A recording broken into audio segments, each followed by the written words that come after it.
बुद्धले भन्नुभएको थियो, मन नै सबै कुराको मूल हो। मानिसलाई संसारले होइन, उसको आफ्नै मनले दुःख दिन्छ।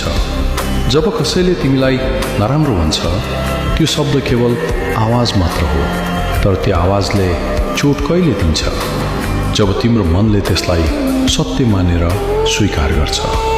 यदि तिमीले स्वीकार गरेनौ भने त्यो शब्द त्यही समाप्त हुन्छ। यही नै सरल तर गहिरो तर्क हो।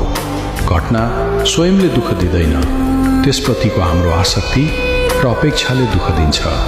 हामी चाहन्छौँ सबै कुरा हाम्रो इच्छा अनुसार होस्, मानिसहरूले हाम्रो मन बुझुन्, परिस्थिति सधैँ हाम्रो पक्षमा रहोस्।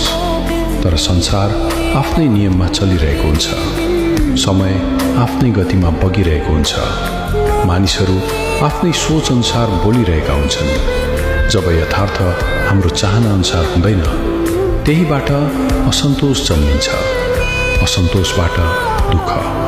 बुद्धको अर्को गहिरो सन्देश थियो, जुन कुरा परिवर्तनशील छ त्यसलाई स्थायी ठान्नु नै मोह हो।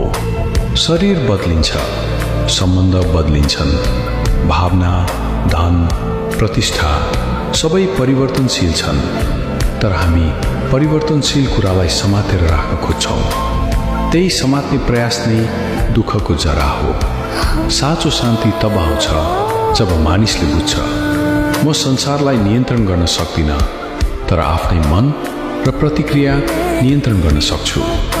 जब प्रतिक्रिया शान्त हुन्छ, मन शान्त हुन्छ, र जब मन शान्त हुन्छ, त्यही नै मुक्तिको सुरुवात हो।